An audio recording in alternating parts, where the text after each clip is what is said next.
Live right now, NBA DFS Preview Show, WinDailySports.com. I think I just heard my man describe this as greasy. Like, this is ugly. This isn't fun. This is terrible. And you know what I'm going to do? We're not going to start the slate right now. We're going to talk weekend and stuff, but just look at this. Just look at this. Look at this. Look at this. I mean, how many of the top five is Luka playing? I don't think is Luka playing tonight. I mean, I think he just got moved to probable. I was actually just looking at that. Okay, there we go. This is gross for 11 games. That's not good.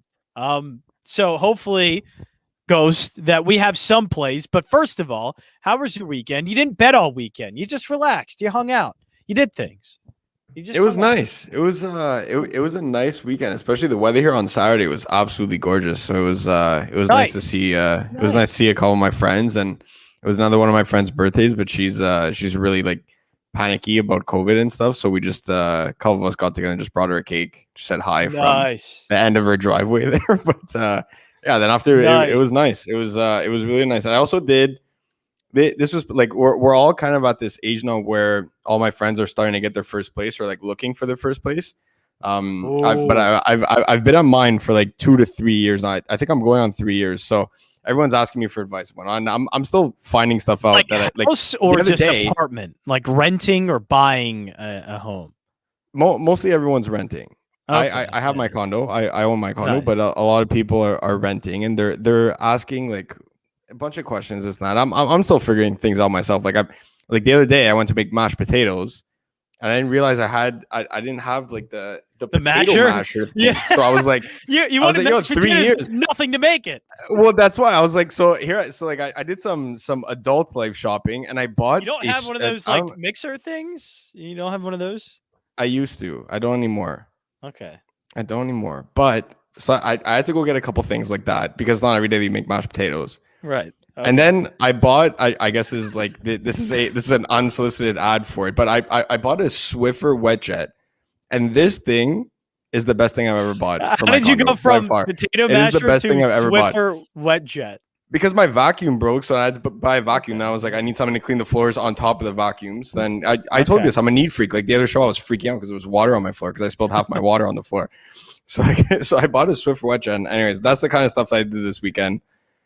But it was nice. The weather was absolutely gorgeous out. Nice. And it was nice. I took the weekend off betting, so I kind of went nuts on the site. There's a ton out there. Between the two of us, we have 11 bets up on the site right now. There we go. Now we're talking. Yeah. Now we're talking. Yeah. So I think the last time I put that many bets up on the site was opening day March Madness, and that worked out pretty well. So I'm hoping to ride that one out. There you go.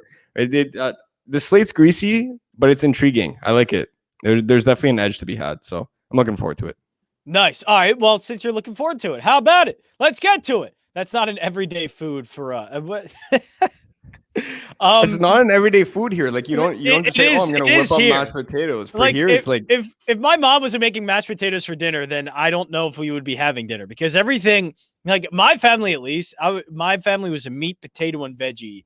And I think potatoes are veggies, but like you needed your greens, you needed your potatoes, and you needed your meat. All right, that was my family. For us, that's a Thanksgiving thing. Like if we're going that all out, that's like a big Thanksgiving thing, or like a Christmas or a holiday thing. Like mashed potatoes are easy. I don't know. It's just that's not like one of our like go-to side dishes here. I don't know. Wow, but we're boring with food sometimes. What is a typical side dish then? Is it? I don't know. Like if you have red meat, like a steak or something, everyone here does fries. It's just steak and fries all the time. French fries? Yeah, French fries. Like especially here in Montreal, like not even a baked potato. No, like I guess, but like not really. It's mostly everything? Fries. Like it's just fries are good for like a burger, maybe, but that's about it. I agree, but like if you got chicken fingers, fries would be great. Here in Montreal, it's like because everyone knows like the first language here is French, right? So at least in Montreal it is, and they call it steak frites, which des frites is fries in French. So like it's like an actual like known meal that it's like it's steak frites, like it's like a go-to thing. Unbelievable. Steak and I don't fries. know. No, I love no. mashed potatoes though. I love mashed potatoes, and especially sweet potatoes. I'm a baked big sweet potato guy. No, if you're gonna get steak, you got to go classy with the baked potato. All right, you can't get French fries with the steak. You got to stay classy. All right, you need the baked potato. Put a little sour cream on it too. Hey, if you want to, like, if you're out at what is it? Texas Roadhouse. You can get the loaded one with cheese and bacon and sour cream on it. Yeah, there you go. But it's fries with a steak. I don't know, man. Yeah, see, baked potato with the steak. It's classy. Hey, so when I come to Philadelphia, we had to add that to the list. We got to add that to the list, and then we had obviously the Philly cheesesteak. No, just go to a Texas Roadhouse anywhere I don't know where if how high up Texas Roadhouse goes up the Northeast, but there's some around here. Fine, if you want to go to a Texas Roadhouse. Yeah, we're gonna have to. I gotta make a list. There's nothing more American. There's so many things that I have to try apparently. So.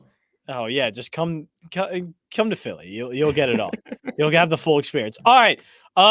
This slate, this greasy slate. God, this is gross. Where do we start here? So I know we have an 11-game slate, and I imagine maybe we go to this game, Washington, but where do we start with all of this? Because it is, as you can tell, just completely grimy. Where do we start? I'm trying to decide if we go game by game ish, or do I go? Do we just talk about how great Washington is? It's Monday, so we'll go a little bit of a game by game. Not every game, because there's a lot of them that I'm crossing off. But we'll go a little bit of a game by game. So, the good news with Washington is that both Bradley Beal and Russell Westbrook are playing. Beal limped off the court a little bit yesterday. They were saying they were worried that it was his ankle, but then it turned out it wasn't actually his ankle. It was like the lower part of his calf. So they were a little worried about his Achilles and whatnot. But thankfully he's good. And on top of that, he's playing on a back-to-back. So clearly he's 100%, because even if he was hobbled just a little bit, they wouldn't risk Bradley Beal, right? So and then Russ popped up on the injury report too with an ankle injury of his own. So both these guys are in tonight. I like the San Antonio side of it, especially a young point guard in DeJounte Murray. Obviously, it's standing in Y, so DeJounte Murray is in my player pool. But especially in a matchup against Washington where, DeJounte is one of the most underrated point guards in the league, let alone one of the most underappreciated defensive players in the league specifically. So going up against a backcourt that loves to turn the ball over and that often combine for 50-plus shots in every single game that Washington plays in, I do like Murray on the other side at 7,100. I never played DeRozan ever. Like no chance I'll ever play DeRozan. They could be 8 guys out for San Antonio. I still won't play DeRozan. I can't play him. Are you sure about that? But like I just can never play DeMar DeRozan. Like it's just one of the things with it. I don't know if it. I think it's honestly become a personal thing at this point. What if he was the only one on the court? There's no any situation where you would play. I don't think there's a single situation where I would play DeMar DeRozan. Like I just can't do it. So it just leads me to Murray on the other side. You need some exposure to this game. I mean, Washington plays at the fastest pace. They're one of the bottom 5 ranked defenses. It's just lather, rinse, repeat at that point. If you want to take a bit of a flyer on Daniel Gafford, I'm okay with that, especially with Robin Lopez being ruled out. I mean, it doesn't change, the real complexion of this game all that much. But what it does do is solidify Gafford's minutes on the second unit there, right? Coming in for Alex Len. So this is a spot where Gafford could see 25 plus minutes in a game like this at only 3,900. If you're punting center, or in this case, I'm not even going to say punting center because there's not a single lineup that I'm making without Nikola Jokic tonight. But if you're going double center, then you can go Daniel Gafford in your utility spot. I'm okay with that. But that I'm very limited exposure to this game. For me, the slate starts at 7:30. Outside, you could play Westbrook. Obviously, you could play Beal today ending in Y. Outside of that, not much from that game. Atlanta, Detroit, bit of a sneaky spot here. So no Trae Young, no DeAndre Hunter, no Cam Reddish, no Lou Williams. Chris Dunn making his season debut actually this late into the season. I'm a big Chris Dunn fan. Hard minutes limit though. I'd be surprised if he played more than 10 minutes in this one. They're not going to run him into the ground, but I'm curious to see what kind of effect that has on a guy like Brandon Goodwin. So Brandon Goodwin yesterday kind of burned everybody after leading them to the promised land in the game before with no Trae Young in the lineup. So this is a spot where there's a lot of cheap guards tonight, where there's one in particular in OKC that is coming ridiculously high owned. And it wouldn't be a bad pivot to end up going to somebody like Brandon Goodwin, where everyone's going to say, oh, he burned me yesterday, I'm not playing him. So It's a spot where, you know what, not exactly the worst case scenario there. But with everybody playing Svi Mikhailuk, I don't understand why everyone's playing him. Like the guy is not good enough to be the fourth highest owned player on the entire slate ever. It could be a showdown slate and he shouldn't even be the fourth highest owned play. Like it's just I don't get it. So that's one definitely just completely fade away from or be contrarian with. Yeah, like that's a spot where it's very easy to get contrarian. Like you don't have to get overly, especially in late season NBA. Like you don't have to get overly contrarian a lot of times because there are good spots where people are going to be high owned and rightfully so. You know, like there's going to be rotations that are really thin, players that are going to start sitting out because teams like Minnesota and Houston are clearly eliminated and they want to battle for first overall pick, right? So that's where it's like, you know what, there's clear cut good spots on a lot of nights, but when a guy like Svi is over 30% owned, I don't really understand that. So it's a spot for me to kind of end up changing my lineups a little bit, going with Brandon Goodwin, or there's two other guards that I'm going to mention in the last game of the night, actually, that can be a good pivot as well. But this game, all in all, not that much exposure. If you want to play Bogdan, I'm okay with it. He's going to take another 20 shots tonight. But the price is ridiculously high at this point. Paying $7,800 for Bogdanovic is kind of out of control in my opinion. So very limited exposure to that game for me. And I'm not playing anybody from this Lakers Orlando game. You want to play Mo Bamba off the bench? I'm not going to say no. It's not something that I'm prioritizing. I won't say no. It's just hard to always take somebody from Orlando, isn't it? Well, that's it. It's like it's just you like their roster is so depleted at this point where it's like, you know what, you can get an Orlando exposure every single night, but it's just I don't know. I'm not fired up about this game at all. AD is not on a minutes limit, but if you think that this is the game where they play AD 36 minutes to go nuts on Orlando, please talk yourself out of that. It's not going to happen. So isn't don't that fall kind of for why that. You're probably not playing Joel? Even I don't think he does play today. But even it's the exact same situation. Yeah, exact same situation. So I'm not playing Joel. I'm not playing Ben Simmons. I'm not playing Tobias Harris. Can they absolutely smash OKC? Yeah, absolutely. They don't need any one of the three of them to smash OKC. So that's where it's like, even if Ben is available and the rest aren't, because it may be heading that way. I know Ben likely is going to play, but even if, still kind of just no way. At that point, I would get exposure to the front court and Dwight Howard. He's going to be able to bully Moses Brown down low. Yeah. Not completely opposed to playing Dwight Howard there, or even you could go right back to Shake Milton. He's strung a couple good games together in a row now for the 76ers, and you know what, coming off the bench there, it's someone's got to score, right? And he's one of few pure scorers that Philadelphia really has. So I don't mind playing Shake in a spot like this, but Dwight Howard would probably be my guy if Joel Embiid ends up getting ruled out. This should be an easy 10-10 double-double for Dwight Howard. I don't see how he doesn't get that. So at 4,500, that's already well over 5 times his price, and the rest is just gravy at that point. So I don't mind playing Dwight Howard at 4,500 in this game, but nothing else really. Yeah, would he be, if you think Gafford may be too much of a play here or whatever cheap center, you may be Dwight Howard kind of overlooked in this one, and he could be one you could switch to that would have a low kind of ownership rate? Yeah, absolutely. There's going to be a couple centers in that 3.5 to 5.5K range that are going to get overlooked because number one, not a lot of people like to go double center on DraftKings. Oftentimes they end up going 4 guards, right? So that's the primary build on DraftKings is you end up loading up on guards because they get more peripheral stats than any other position. So the fact that you can get double center tonight and be a little bit contrarian there. If Embiid ends up getting ruled out, Mike Scott will likely probably get the start again. But Dwight Howard, to give me 15 to 20 minutes of Dwight Howard. Yeah, he'll likely. That's more than enough. That's more than enough to get 10-10 against this OKC team. So I'm okay with Dwight Howard or Daniel Gafford paired with Nikola Jokic. Awesome. Okay. Anything on the OKC side or no? I know you. Nothing. I saw some FanDuel lineups with Isaiah Roby, and I hadn't really looked at it because his price is kind of out of control on DraftKings. They're at 5K.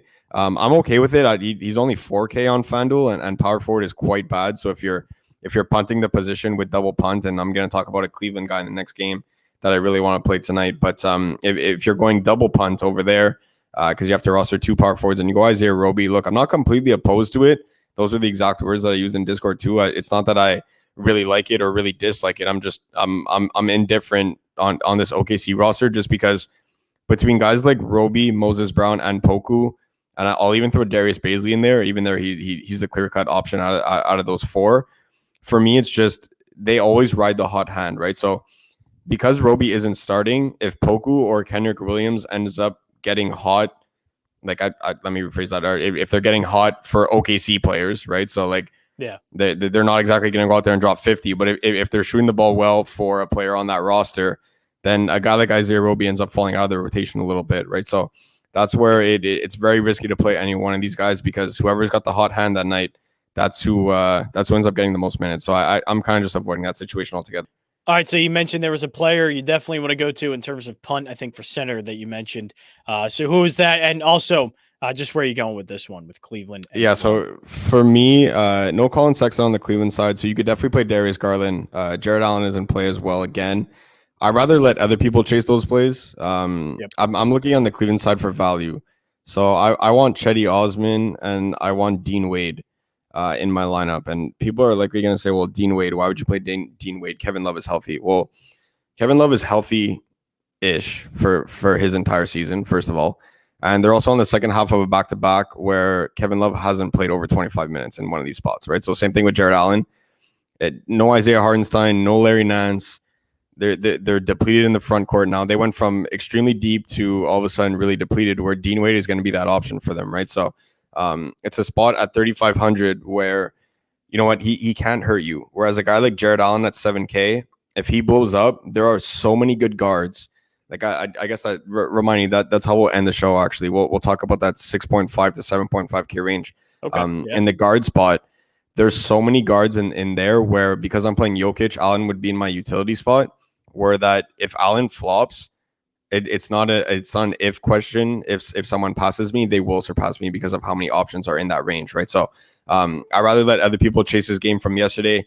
On a second half of a back-to-back, Jared Allen hasn't been, notorious for getting 34 to 36 minutes throughout his entire career, whether it was in Brooklyn or in Cleveland, as a matter of fact. So that's where, you know what, can he absolutely destroy the Toronto front court? Yeah, Toronto doesn't even have a front court.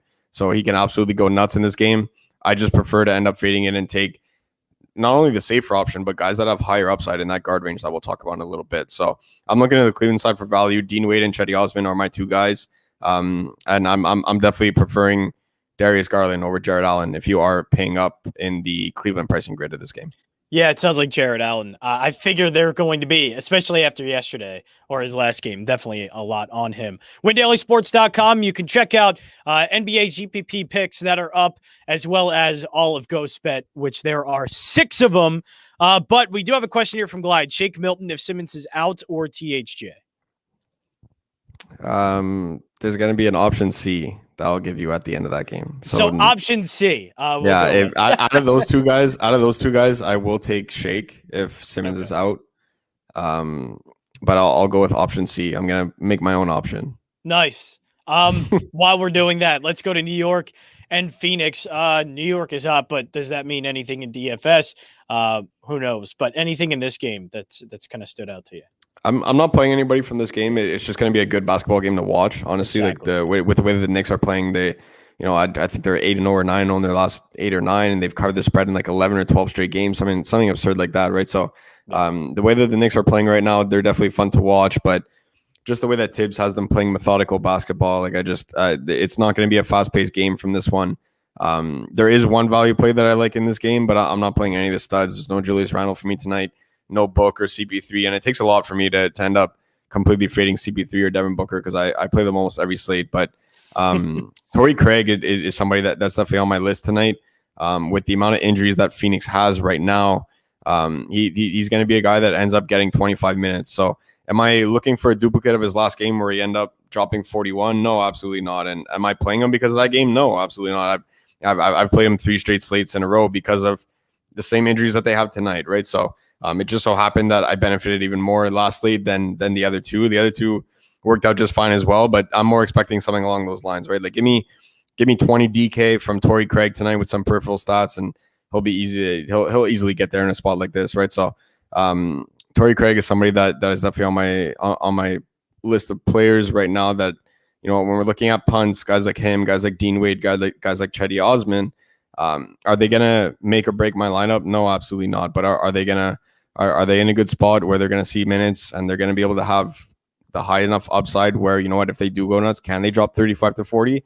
I mean, yes, Chetty just basically did that last game, and Tory Craig just did that the other night, right? So I'm definitely interested in him. Outside of that, I'm not playing anybody else from this game. No Book, no CP3, no Julius Randle, just because I think this one plays really slow. Julius Randle should be able to body DeAndre Ayton down low all game long, but it's just, again, when we're talking about the analytics side, how many possessions these teams are actually going to have, it's not going to be all that much.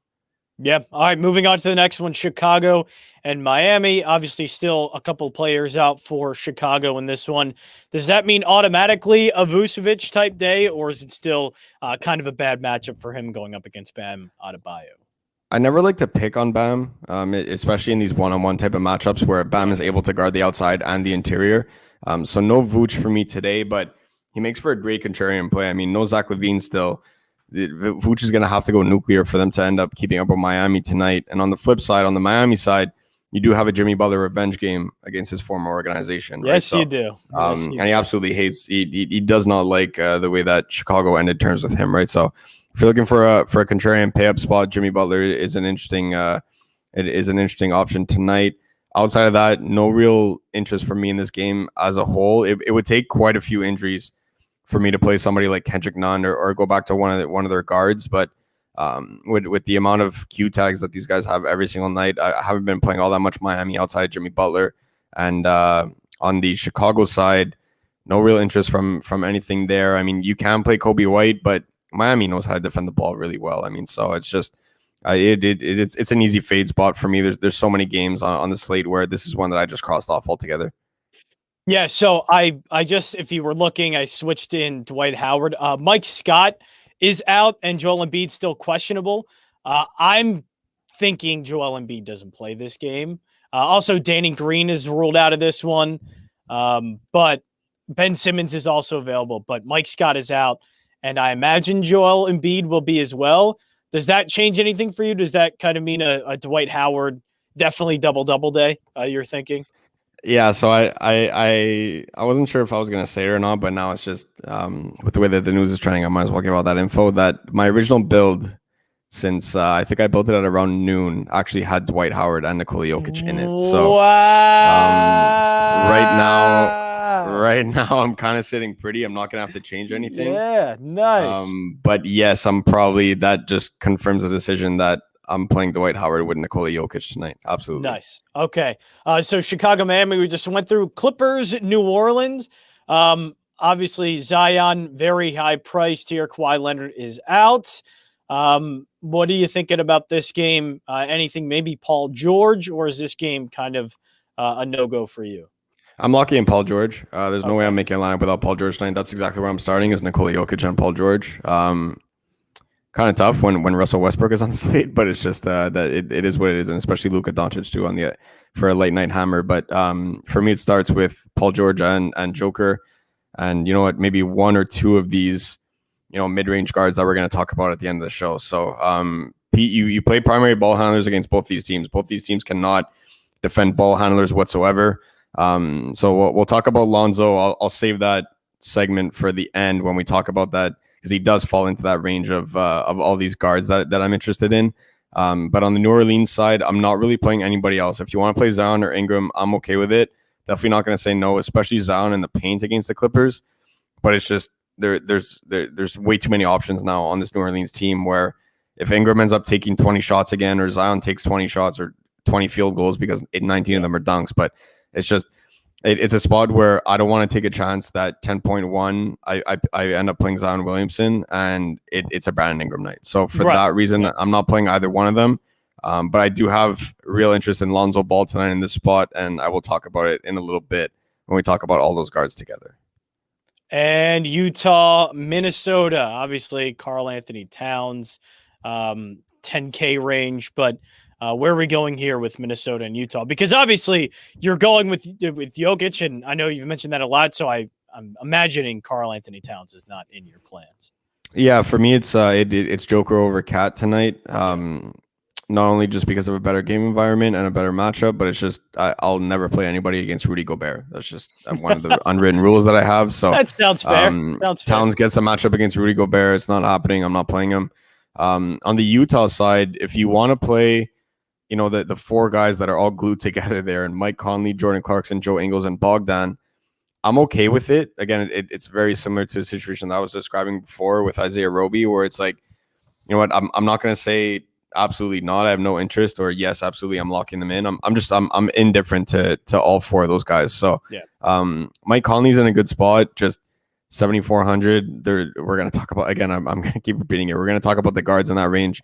He's quickly at the bottom of the list there for me. So that's going to be a no-go. Jordan Clarkson is there, but again, it's just at 6,800. You got to hope he drops 30, man, because he's not going out there and dishing 10 assists or grabbing 10 rebounds. So 6,800 is quite a pretty penny to pay for Jordan Clarkson. Joe Ingles, same thing. And Bogdan, you're lucky if he gets a combined 5 assists and rebounds on a night. So you got to hope he drops 30 again. So all these guys are saying, well, I hope he drops 30, and that's exactly what I need for him to get there. Well, then I hope you're making 4 lineups and interchanging them, because that's the only way that it's going to succeed. If one of them even ends up dropping 30, for all you know, all of them can combine for 80, and it's roughly 18 to 22 for each of them, and then you're shooting yourself in the foot there, right? So that's a spot where I don't know if I could get exposure to this game at all, and I likely won't play anyone from this one.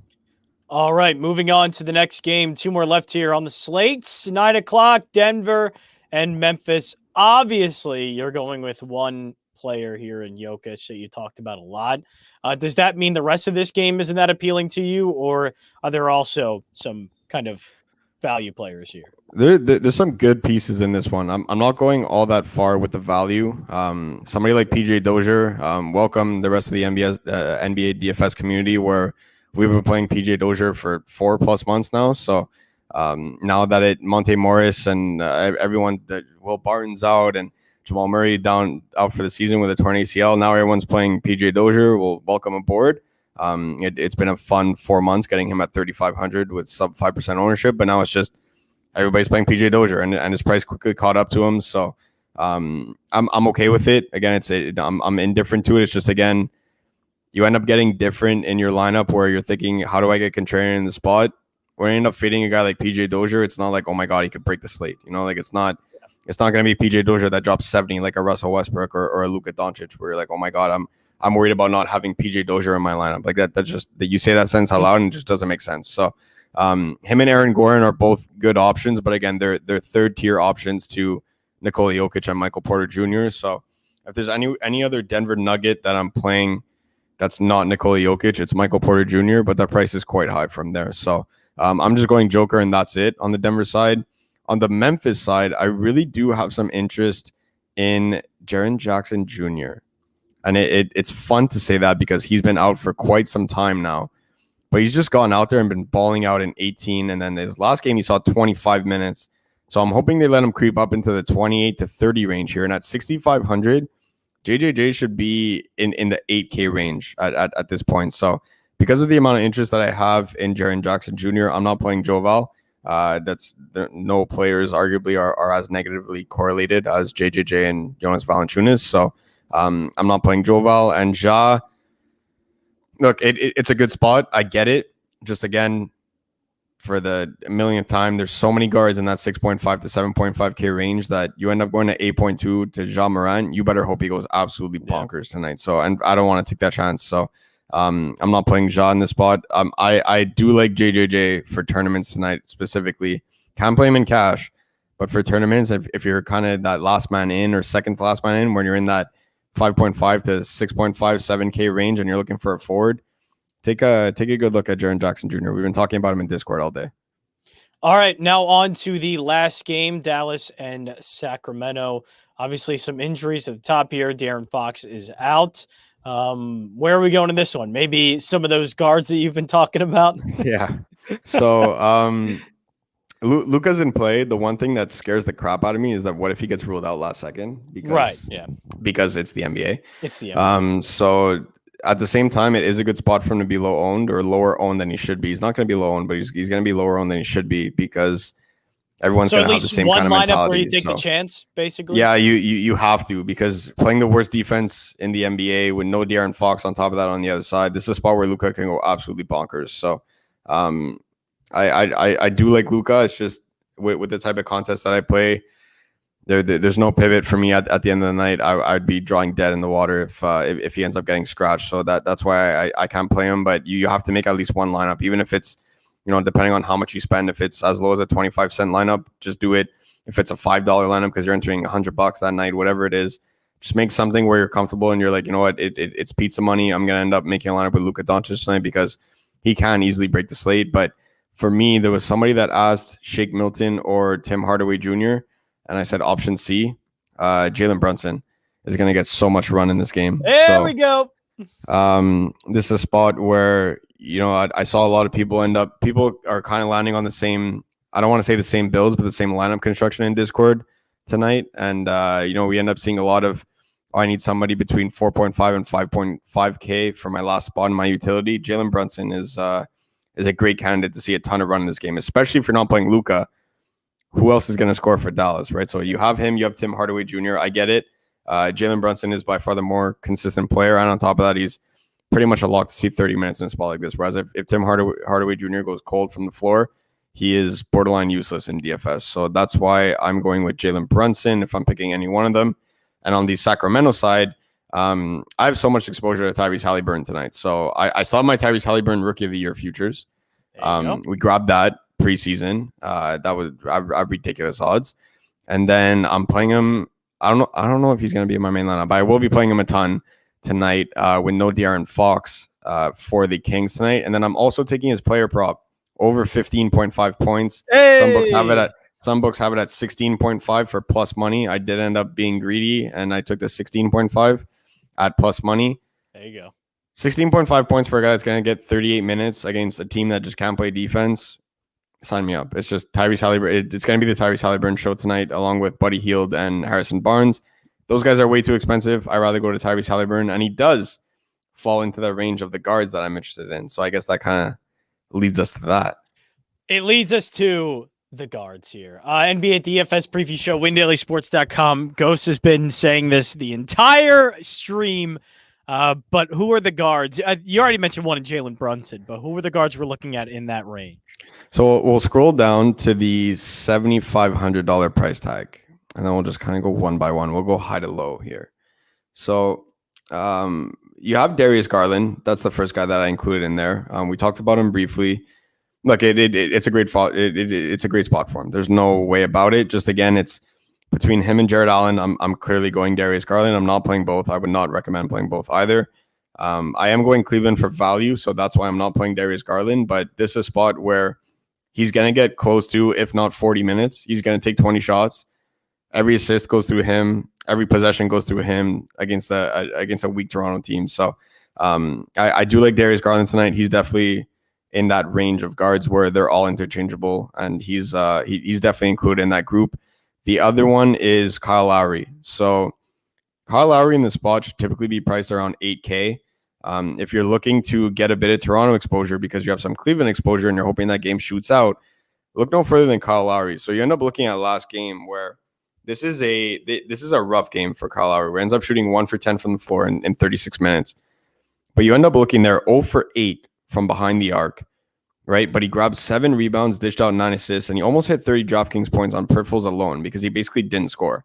He went 2 for 2 from the line, and then he hit one basket, right? So this is a spot where, you know what, hitting 30 DK on peripherals alone, he needs 35 to hit value tonight. You guys can do the math. It's if he ends up getting hot with his shot or at least gets to the line a lot against a very foul-prone Jared Allen, this is where, you know what, Kyle Lowry is in that group of 6.5 to 7.5K guards where, you know what, I do have some interest in tournaments there. If I'm getting exposure to Toronto, I'm not overpaying for Pascal Siakam. I'm not overpaying for Fred VanVleet. I do like Kyle Lowry because no matter what, he's going to grab those peripherals, right? So he's somebody in tournaments that I do like. DeJounte Murray, man, I could talk about him for another half an hour. So just yes, you could. I do like DeJounte Murray out there, and then Tyrese Halliburton we mentioned as well towards the end, right? So no De'Aaron Fox. You don't have to overcomplicate it. The guy's going to play 38 minutes, going to take a ton of shots. It's just I have a ton of interest in Tyrese Halliburton tonight, both at the book and in DFS. And the last guy is Lonzo Ball. So I kind of saved this one because we skipped over it when we talked about the Pelicans. I wanted to save it for this segment of the show where you play primary ball handlers versus the Clippers every single night. Every single night you play primary ball handlers versus the Clippers. And it's just, this is a game where Lonzo knows he was possibly getting traded to LA. Didn't happen. And now he's going to go out there and he's just going to be facilitating the game a ton. He's going to be able to grab his assists.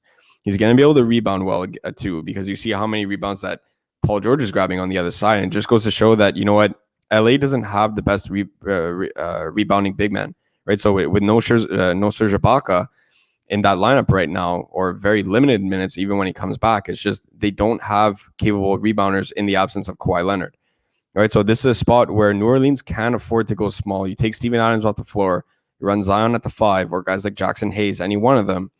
This is where the guards are going to be able to rebound the ball and really push the pace. So this is why not only do I have interest in this game for DFS in general, but you know what, stats where you're like, oh, Lonzo Ball won't be able to get 8 or 9 rebounds in a game like this. He can. And in an exact spot like this, where both teams want to go small and they just want to push the pace, LA wins this game by Paul George going nuts. And in order for him to go nuts, he needs to be grabbing the rebound and starting the possession himself and pushing the pace on his own. It's the same thing for New Orleans. They want to get Zion buckets in transition. So Lonzo's going to be able to go out there. He has great court vision.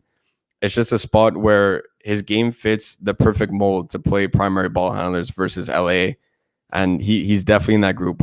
And because of how loaded the group is with DeJounte Murray, with all the other guys that we spoke about, Tyrese Halliburton, no one's playing Lonzo tonight at 6,700 when Tyrese Halliburton is there for $100 more. I can promise you that. So if you make the exact lineup with Tyrese Halliburton and you don't have Lonzo Ball in it, make the 1-for-1 swap. And at that point, you can have a possibility to have the optimal lineup where you just got to hope that Lonzo outscores Tyrese Halliburton and you're jumping tens of thousands of people at once. Love it. WinDailySports.com. No time to get to your lineup questions today, but you know where you can do that goes. I was about to say, you're going to be in the Discord. You're going to be hanging out with everybody. WinDailySports.com. Check it out. Yes, the Ghost fan club. I am a big fan as well. You know what? I think I'm actually ahead of the fan club. The Ghost fan club. You can follow him at DFS_Ghost. You can follow me at JJansen34. Join the Discord chat so Ghost can go through your lineups. But that's it for the NBA DFS preview show. We'll be back tomorrow in DailySports.com. Happy Mojito Monday, everybody.